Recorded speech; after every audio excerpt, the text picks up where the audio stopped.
Brother, यहाँ पे हमारा माइक खराब हो गया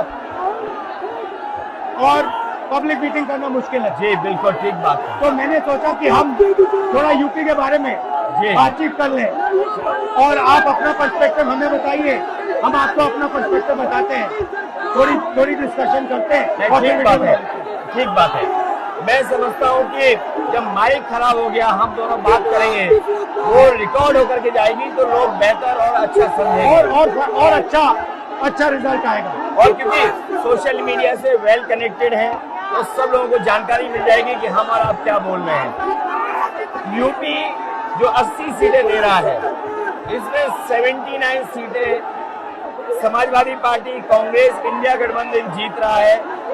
एक जो क्यूटो है उसमें हम और आप लड़ाई में हैं। और इस बार क्यूटो नाम कैसे जापान वाला ही है ये क्यूटो, क्योंकि जो प्रधान सांसद हैं उन्हें सपना दिखाया था काशी के लोगों को कि दुनिया की सबसे बेहतर सिटी बनेगी क्यूटो। तो क्यूटो बनी नहीं बनी, काशी के लोग ये तय करेंगे और फिर वोट डालेंगे। तो इस बार मन मर्जी नहीं चलनी है, मन की बात नहीं चलेगी, हमारे आपकी बात और 140 करोड़ लोगों की बात और संविधान की बात होगी। और आपने देखा, हम सब ने देखा कि यूपी को नरेंद्र मोदी जी ने बेरोजगारी का सेंटर बना दिया और इतनी बेरोजगारी की है, ये जितने बच्चे दिखाई दे रहे हैं ये दिखाओ, वो लोग हैं दिखाओ जो अग्निवीर या पेपर लीक, जिसकी वजह से इन्हें नौकरी नहीं मिली है और ये सब रोजगार नौकरी चाहते हैं। बीजेपी ने जो झूठे सपने दिखाए थे इन्वेस्टमेंट मीट के, जो झूठा सपना दिखाया था डिफेंस एक्सपो का, जो सपने बेचे थे G20 में, लेकिन इन नौजवानों को न नौकरी मिली न रोजगार मिला, आज ये खाली हाथ हैं। तो इसलिए हमें और आप मिल के, जो आपने कहा, जो इंडिया गठबंधन कह रहा है कि 30 लाख बच्चों को नौकरी दी जाएगी, उस दिशा में हम लोग काम करेंगे। और पहली नौकरी पक्की स्कीम जिसके माध्यम से हर ग्रेजुएट को नौकरी का अधिकार, बेहतरीन ट्रेनिंग और बैंक अकाउंट में 1 लाख रुपए साल के। आपने नोट किया कि मोदी जी खटाखट बोलने शुरू कर दिए। ये आपके खटाखट के बाद वो रटारट खटाखट कर रहे हैं। अच्छा, आप एक बात बताइए, मुझे क्यूरियोसिटी है, थोड़ा आप अपने पापा के बारे में मुझे बताइए जी। मुलायम सिंह यादव जी के बारे में बताइए, आपने उनसे क्या सीखा? नेताजी और उनके साथ के लोग बिल्कुल जमीनी राजनीति करते रहे। हालांकि नेताजी कुश्ती, पहलवान और गांव के थे। करते हो कुश्ती? नहीं, मैं कुश्ती नहीं कर पाया जीवन में, क्योंकि मैं मिलिट्री स्कूल में चला गया तो कुश्ती नहीं कर पाया। लेकिन नेताजी इसीलिए धरती पुत्र बोले गए कि वो जमीन की बात को समझते थे। धरती पर जो लोग हैं उनकी क्या भावना है, उसको लेकर के वो आगे बढ़ाना चाहते थे। और आपका इस क्षेत्र से और इस शहर से आज का लगाव नहीं है, न जाने कितने सालों पुराना लगाव है।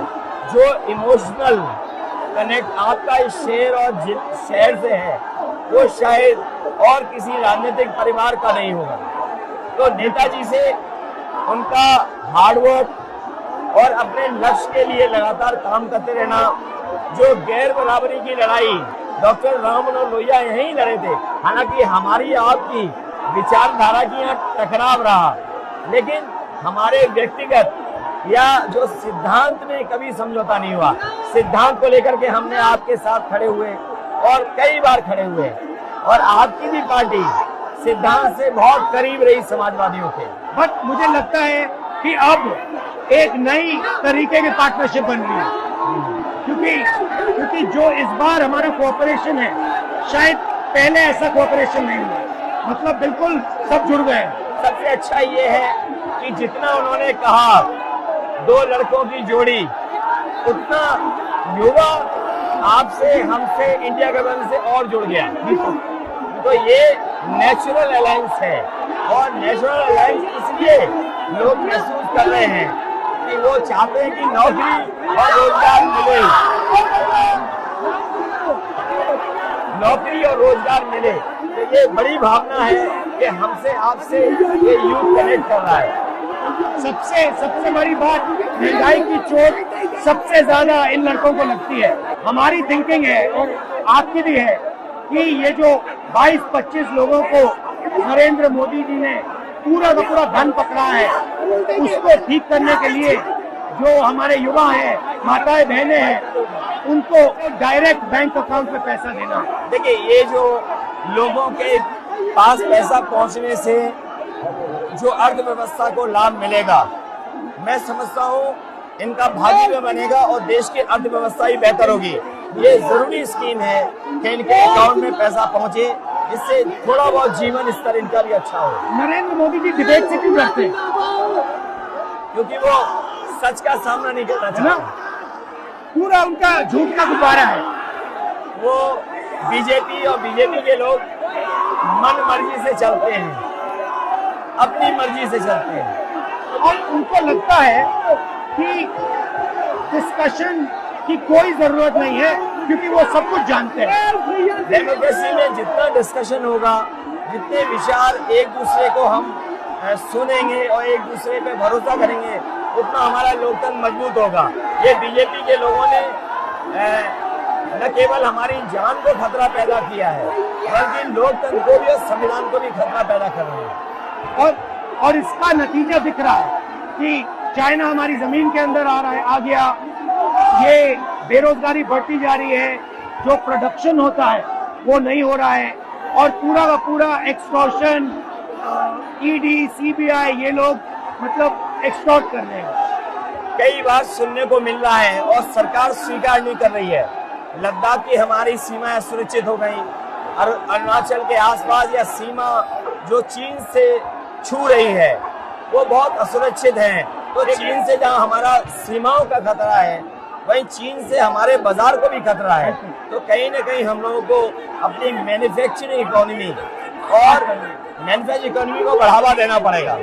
और ये जो स्कीम्स है, पहली नौकरी पक्की और महालक्ष्मी, ये मैन्युफैक्चरिंग सिस्टम को, इकोनॉमिक सिस्टम को जंप स्टार्ट करने के तरीके हैं। ये बहुत अच्छा जंप स्टार्ट होगा। इसको अगर फोकस होकर के आईआईटी, पॉलिटेक्निक, इंजीनियरिंग कॉलेजेस को, इन सबको इकोसिस्टम में ला करके, मैं समझता हूँ युवा नौजवानों को अच्छी नौकरी और रोजगार मिल पाएगा। और हमारा लक्ष्य है कि सब, हर जात को भागीदारी मिले, स्पेस मिले, हर इंस्टीट्यूशन में, बिजनेस में, एजुकेशन के सिस्टम में।